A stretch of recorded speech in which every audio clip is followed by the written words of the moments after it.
families and friends of Prairie Waldorf School. Welcome to our annual class play. This year it's a little bit different. We have a 3-in-1 play. There will be 3 classes joining in with one play to entertain you tonight. My name is Mr. De Leon, and I am the lead teacher of the 4th, 5th, and 6th graders. And I'm here with me is? I'm Mr. Schott, the lead teacher of the 7th and 8th grade class. I can't believe, Mr. Schott, it's almost the end of the year. Woo! We've almost made it. We've almost made it all together. And for this evening, all together, we've created a play that is 3 plays in one. Not just 3 classes, but 3 plays in one, and maybe even a little bit extra beyond that. There are some important points to go over for this evening. Yes, in order for us to enjoy tonight's show, I would like to tell you some reminders. We would like to tell you some reminders. First, please maintain silence. You've been doing wonderful so far. This space sometimes doesn't help voices being projected, and sometimes it swallows things up, and sometimes so do the masks as well. So we really appreciate being able to keep silent when the students are speaking their lines. If you have children, smaller children, please let them stay with you. And the next one is, please put your mobile devices on silent mode. We have our official videographer, so we would appreciate if all the phones will be put away. He is going to share this vlog after this play is done. And should you answer a phone call, you may excuse yourself. And third, lastly, because there are more than one sketch within this play, there will be points where there will be applause.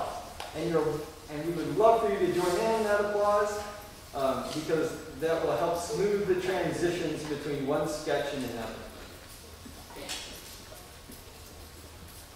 So without further ado, let us present now the 4th, 5th, 6th, 7th and 8th grade class play, The Golden Age of Radio.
Yeah.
privileged to be part of the community that puts on this production called Prairie Waldorf School. It's been a really fun thing to work as a group throughout the year on making music together as a group. For your last number, what will you perform? We're going to play a song called Woody's Rag, which is a basic 3-chord structure, tries to emphasize some improvisation, and you'll hear different versions of it each time you play it through. Sounds amazing. Well, we hope so. Okay. Let's do 2 times through, with a second time the more elaborate version, more basic to start.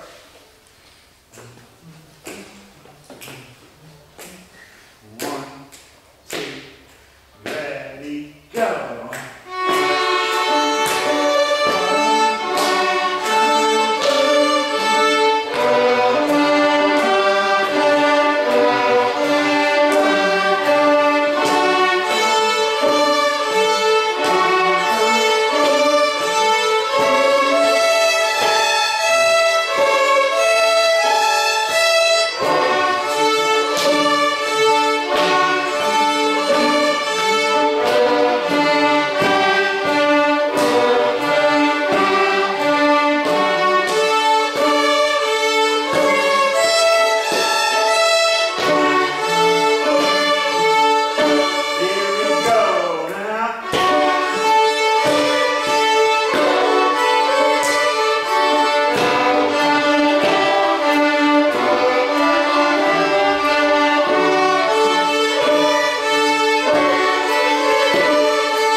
In last week's episode, the trick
2 more to come, or shall we wait a while? Send me your next test.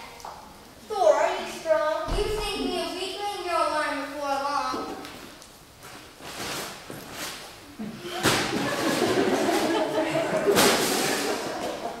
Boulders are what babies play. I didn't mean that. What I want you to do, Thor, is lift up my cat. Pet me if I pet me.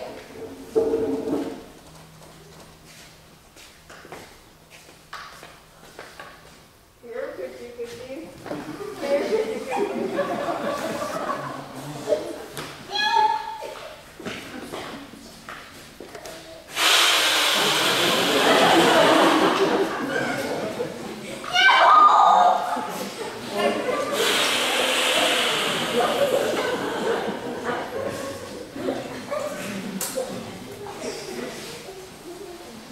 Thor, I'm surprised of your power of courage, but you seem as weak as a twittering bird. Send me your next test, I'm not afraid. I'll battle your giants with the fire of my rage. Let's start with one giant and work up from there. Can you call L? Let him fight till he did.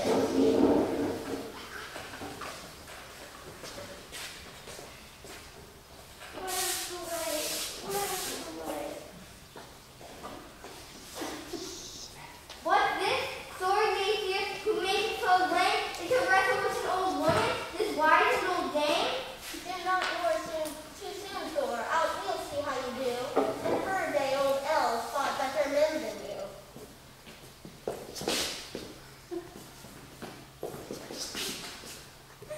What?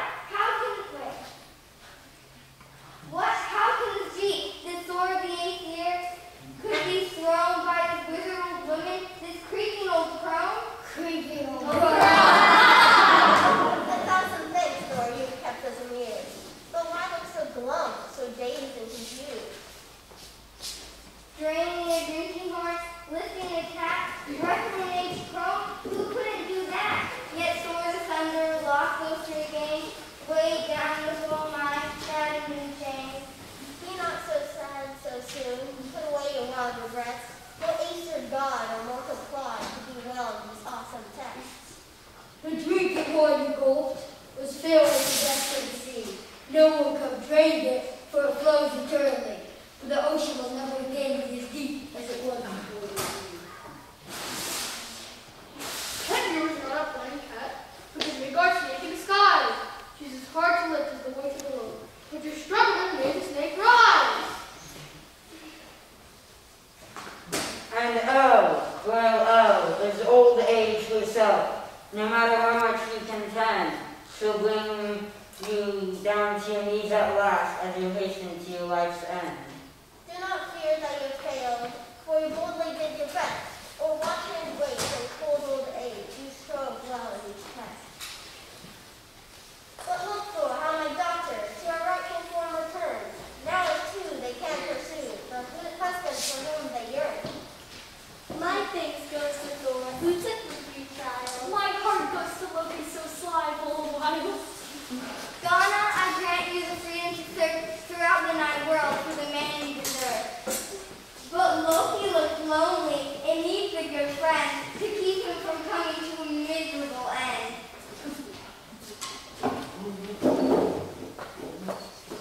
Oh, Loki, dear Loki, we'll make a fine pair when we eat at our wedding feast with the noble Aesir. Your lady Midgard would want you for wife. I heard ceaseless sorrow, sadness, and strife. Oh, Loki, dear Loki, tell me about Asgard. Are the castles all cozy? Are the beds soft or hard? How many times a day do Aesirs eat? Is there good meat to drink? Do you like sweets? Loki, your lonely days are over and done. No!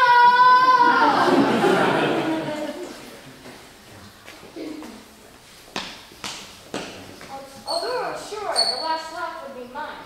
Your strength clear and pure, I triumph this time. But there was next time to cause chaos through coming.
In 1843, Thomas Littlebeam was signed a plight of the factory workers as the Industrial Revolution wore on, and wrote his song in his shirt in response.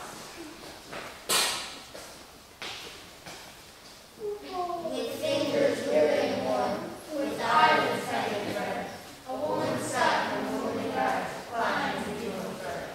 Stitch, stitch, stitch, through poverty, hunger, and dirt, and still with the voice of the Lord's pitch, she sang the song of the shirt. Work, work, work, While the cock is crowing aloof. work, work, work. Till the stars shine through the roof. It's owed to be a slave, along with the barbarous Turk, where woman has never a soul to say that this is Christian work. Work, work, work. Till the brains begin to swim. Work, work, work. Till the eyes are heavy and dim. Seam and gusset and band, band and gusset and seam. Till over the buttons I fall asleep and sew them on in a dream.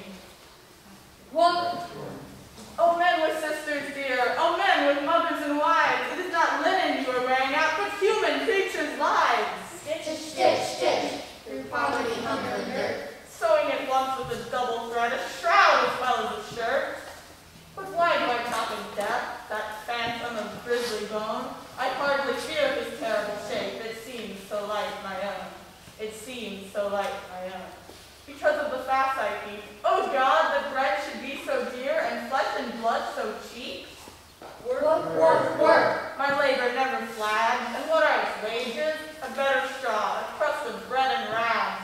That shattered roof, this naked floor, a table, a broken chair, and a wall so blank, my shadow I thank for sometimes falling there. Work, work, work. From weary time to time. Work, work, work. As prisoners work for crime. Band and gusset and seam, seam and gusset and band. Till the heart is sick and the brain benumbed, as well as the weary hand. With fingers weary and worn, with eyelids heavy and red, a woman sat in a lonely bed, plying her needle and thread. Stitch, stitch, stitch, through poverty, hunger, and dirt, and still with the voice of the Lord's pitch, one that its song could reach the rich, he sang the song of the shirt.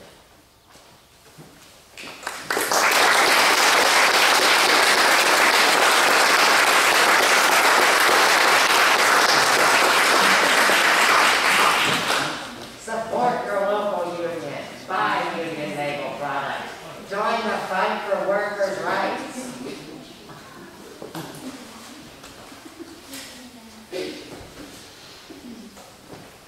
News Bulletin. Report of the war across the Atlantic.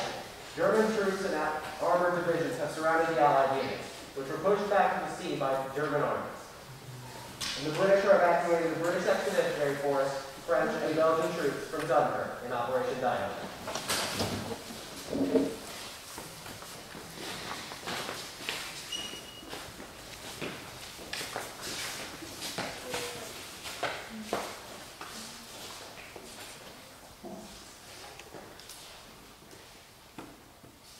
In the valley watching cattle, there I heard the sound of battle, and I found the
stand alone in the breach and face the worst that the tyrant's might and impunity can do.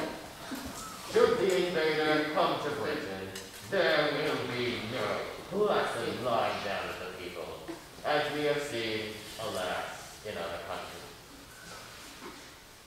We shall defend every village, every town, and every city.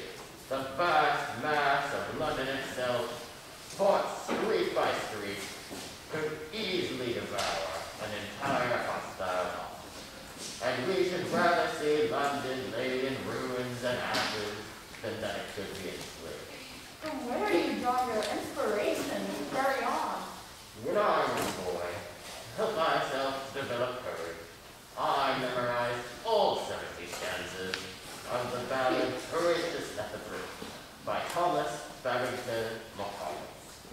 You see, it recounts the legendary story of the ancient Roman army officer Horatius Publius Cottbus. They faced defeat and began to retreat across the bridge which spanned the Tiber River. This is where my recitation begins.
I will abide on thy side and keep the bridge with thee.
Our radioactive ensemble is Justin Tanner Gervais, Arvo Ananda as Lawrence Porcelain, Jason Yeager as Scout, Winslow Parker as Spurious Larches, Charlie Merrill as Consul, and Katie Shaw as Horatius.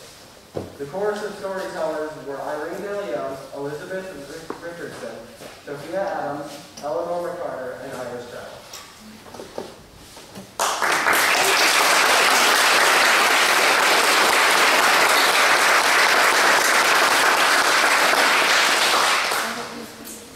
Please enjoy the musical interlude before our final show of the evening.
Aubrey's weakness increased. The effusion of blood produced symptoms of the near approach of death. He desired his sister's guardians, as might be called, when the midnight hour had struck. The related proposal that the reader has released. He died immediately after. The guardians hastened to protect Miss Aubrey, but when they arrived, it was too late. Oh no! Lord Ruthven had disappeared, and Aubrey's sister was in the face of a vampire. Excellent work, cowboy. Bone killing? Almost. I thought it was. A gruesome tale of horror, indeed. I don't know what I would do if I were to encounter a vampire. Hopefully Fairbairn and poor Aubrey. So your listening characters were at least compelling. Would you save me, George? Always need to be saved, don't they? At least my story scared someone. It was excellent, Doctor. Thank you, Mary. What about you, Mary? Do you have a story for us? I don't know. You awoke last night in a cold sweat. It was only a dream vision I had. Well, let's hear it. Yes, tell us. Truly, it was nothing. Mary, you still being something unbelievable. I thought you may like to have a little better for your story, George. Why should I like that? Because I am a great poet, Scott. You are the greatest. That's right. Galvanism. What? Galvanism. That's what I wanted to tell you about. Yes, scientifically defined as well. Electricity which channels correctly stimulates muscles that station contract. That's how far beyond it can go. You remember when they hanged that murderer, George Foster? Vaguely. Well, Luigi Galvani's nephew, Giovanni Albini, took the idea of galvanic electricity and began applying it not only to animals, but to people as well. So, after Foxy was hanged, they took his corpse and attached electrodes to his arms, legs, forehead, and chest. Then he turned the battery off. Oh my! And Foxy began to breathe. His jaw quivered, his muscles contracted, his eye opened. His hand even clenched and opened again, slamming against the table. Oh my! Yes, they thought the body was coming back to life. Sounds like it was. But the battery ended up giving out, and the imposter remained dead. Albini had nearly succeeded, but the dead battery left him in peace. The idea of manipulating a corpse is disturbing to say the least, but the moral question it raises is fascinating.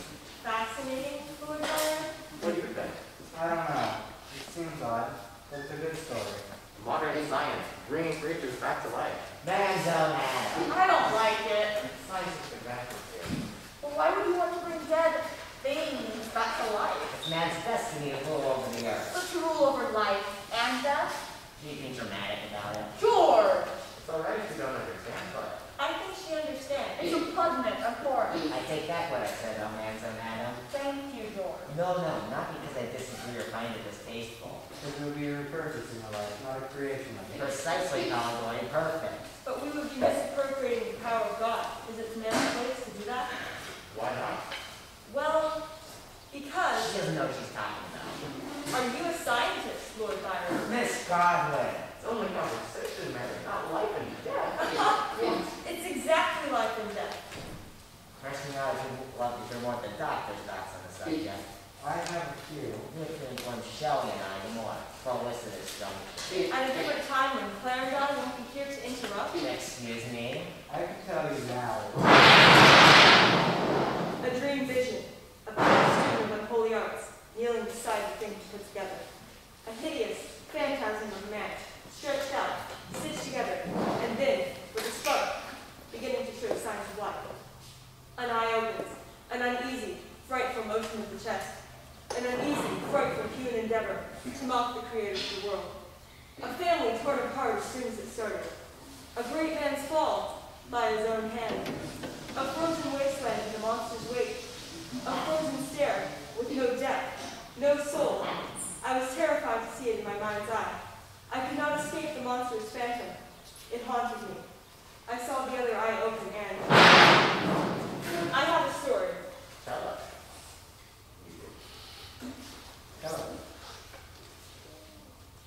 Oh, I'm excited. Oh, boy, your vampire has a contender. Well, let's see how she does. The story begins on a gloomy day in June. Ah, like today's gloomy day in June. George, let her tell her story. A studious and fervent explorer, Captain Bulletin, was making his expedition to the North Pole when his ship was caught in the ice.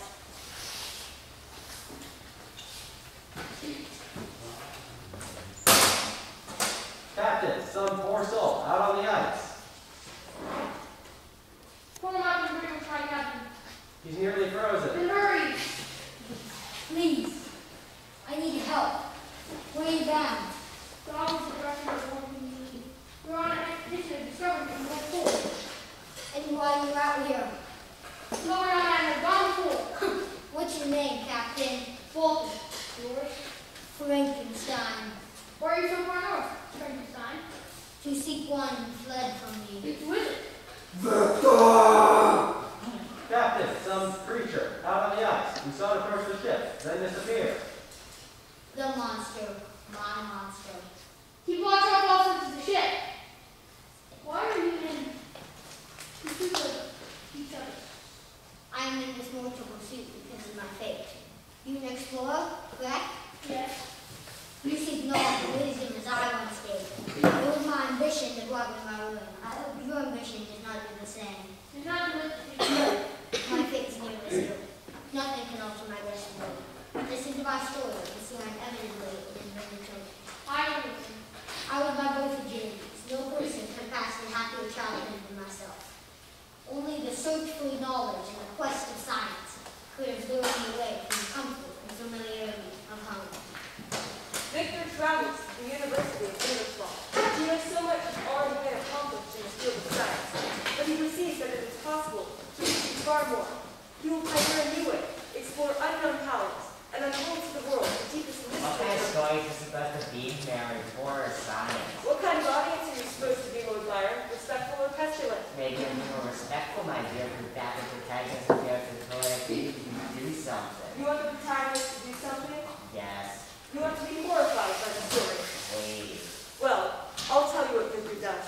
At university, he becomes fascinated with the study of life and death. What makes a living creature be alive? And with this, he must study them. He decides to study the decay of dead creatures. He stalks forests and churchyards to collect fragments and probe the flesh with his questioning fingers. He seeks the reason why death's corruption always succeeds over life's bloom. And after years of this labor, years, Byron, he finds his answer. He understands the secret. What is it? Quiet. He understands the secret. He becomes capable of imbuing dead flesh with life. All it takes is a spark. Can you imagine that? To have the power of life and death in your fingertips? And what do you think he does with this ability, Lord Byron? I don't know, raising the loving from the dead or something of the like. No, What then? something far worse. Heavens. Do you ever get the feeling that you are being followed? Late at night, on a dimly-lit path, and suddenly you get the faintest sensation on the back of your neck, like there are eyes on you, tracking, praying, and you turn your head, only to see a hurried and ominous movement in the shadows. That feeling, Lord Byron? You're not squeamish, are you? How dare! Of course not! Let me tell you what our protagonist does. He collects body parts from rotting corpses. He disturbs graves and pries open coffins. He disrespects the dead for his own selfish and grandiose purposes. And then he begins to assemble his great project. A human, no, a creature, stitched together, piece by piece, like Prometheus, but instead of using clay, he uses death. And he brings it to life? You can quote Bulletin, yes? Yes? O miserable mankind? Oh, miserable mankind, to what cause the grave, to what wretched state reserved?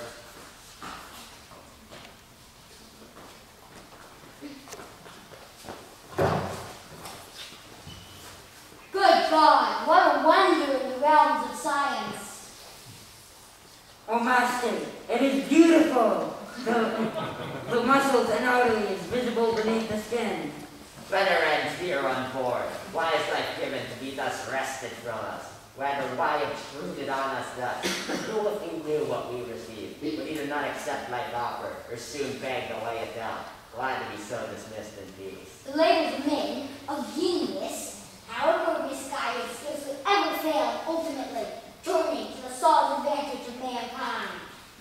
The lustrous black hair, the watery eyes, the white teeth. And thus thy image of God and man created once so goodly and erect, though faulty sent, to such unsightly sufferings be debased under inhuman pains? Live! Why should not man retain still divine similitude, in part from such deformities be free? Master, it moves! Live! It's alive! Dear God. Awake, arise, or be forever fallen. No!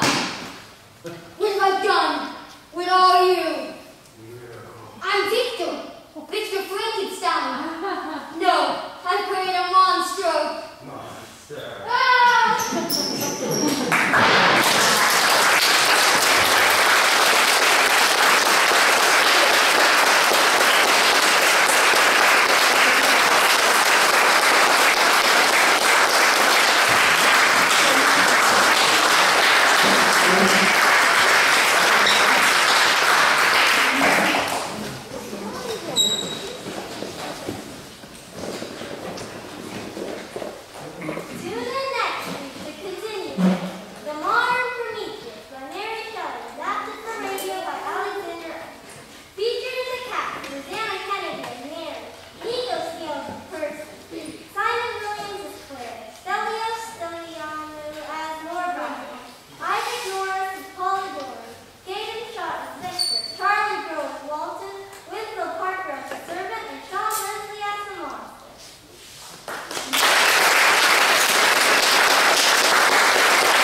behalf of all the parents who supported your children in this performance, especially Mr. Chris Knotts for giving us the service as a videographer, and Marissa De Leon for helping in making some of the costumes. Thank you.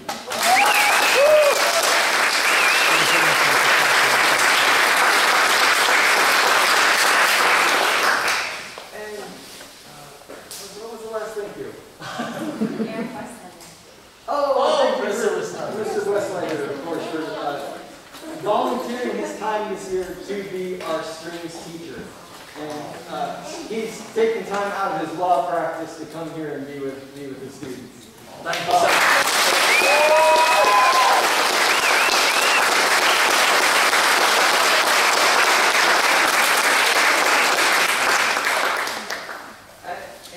This evening, if you wouldn't mind just staying for a little bit while the students put away their costumes and take them off, and there will also be time for any pictures that you want to have as we make our way out of the building. So thank you so much. Thank you and enjoy your evening.